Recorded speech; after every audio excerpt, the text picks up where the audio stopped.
राज्य बनने के बाद, झारखंड राज्य बनने के बाद सबसे असफल और सबसे भ्रष्ट सरकार का आज अंत हुआ है। माननीय हेमंत सोरेन जी से बहुत उम्मीदें थी राज्य की जनता को, जब पूर्ण बहुमत की सरकार उनके गठबंधन को मिला था और लोगों को लगता था कि एक नौजवान मुख्यमंत्री झारखंड को मिला है तो कुछ करेगा। लेकिन इनकी शुरुआत ही जिस तरह से हुई और जो झूठे वायदे दे करके कह करके लोगों को ठग करके सरकार बनाई थी, उसका भूत उनका पीछा नहीं छोड़ा और अपने सिपाह सालारों के सिफारिश या सिपाह सालारों के सलाह से उन्होंने जो निर्णय लिए और जिस तरह से भ्रष्टाचार को अपना कार्यकाल में सबसे पसंदीदा विषय बनाया, उसका खामियाजा इनको भुगतना नहीं था। पद का दुरुपयोग जिस तरह से किया, जिस तरह से पैसा पैसा पैसा पैसा को ही भगवान इस सरकार में बना दिया गया, झारखंड की जनता की सेवा को इन्होंने दरकिनार कर दिया गया, युवाओं के भविष्य के साथ बड़े भद्दे तरीके से मजाक किया। जैसे सीजीएल आज सबसे बड़ा उदाहरण बनकर के सामने खड़ा है, नौकरियां तक इन्होंने बेच दी।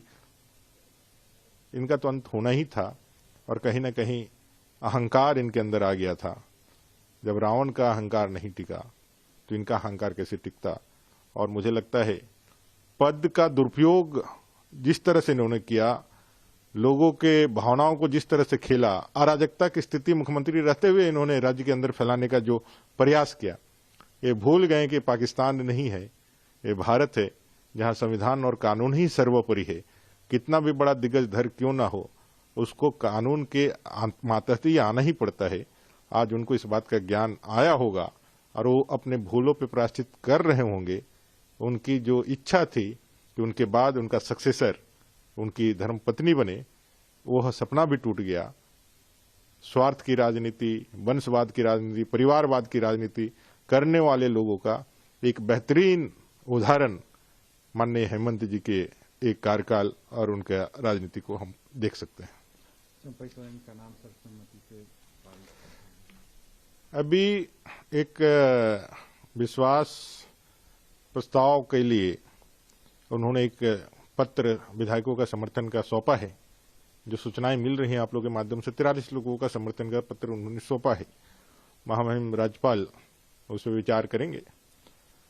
अच्छे मृदुभाषी व्यक्ति के रूप में हम लोग देखते हैं, लेकिन इस सरकार में जो निवर्तमान सरकार रही है उसमें वो ट्रांसपोर्ट मिनिस्टर है और ट्रांसपोर्ट मिनिस्टर रहते हुए उनके कई एक कारनामे जो है ना झारखंड के गलियारों में, चूंकि माननीय मुख्यमंत्री जी का जो कार्यकाल और जो उनका भ्रष्टाचार था वो ज्यादा हावी दिख रहा था, लेकिन ऐसा कोई मंत्री तो है नहीं जिसका रीजन में भ्रष्टाचार कम हुआ है। ओवरऑल सरकार भ्रष्टाचारी रही है। तो मुझे लगता है कि बड़े मियाँ छोटे मियाँ भी सुभान अल्लाह ही होने वाला है। इस जो गठबंधन ठगबंधन की जो सरकार है, इसके कोई उम्मीद नहीं। और सबसे ज्यादा तो लोग तरस खाते हैं राहुल गांधी जी पर। जहां जहां उनके पद पड़ रहे हैं वहां वहां सरकार पहले चली जा रही है। उनके जाने से पहले सरकार चली जा रही है। बिहार पहुंचने से पहले सरकार चली गई। पश्चिम बंगाल पहुंचने से पहले ममता बनर्जी ने अकेले लड़ने की घोषणा कर दी। अब झारखंड आने वाले हैं तो यहां भी सरकार चली गई। तो अब आगा जिधर जिधर जाए सागर सुखाई जाए, बंगला में कहावत है। तो अब देखिए, अब लेकिन मैं इतना जरूर कहूंगा, जो सत्ता को सुख के लिए, अपने लाभ के लिए, अपने लालच के लिए इस्तेमाल करेगा, उसका हश्र ही होने वाला है। सत्ता त्याग, समर्पण चाहता है। सत्ता चाहता है कि भाई सेवक के रूप में यदि हम जनता का सहयोग करें, जनता की सेवा करें, तो सत्ता उसके कदम चूमती है। आदरणीय मोदी जी उसके सबसे जीता जागता उदाहरण है। ये आप सभी राजनेताओं को समझना चाहिए। देश की जनता, भारत की जनता इस बात को जान चुकी है कि उनकी असली ताकत उनके हाथों में है। जो लोकतंत्र के माध्यम से जो सर्व करेगा, हम उसके साथ खड़ा रहेंगे।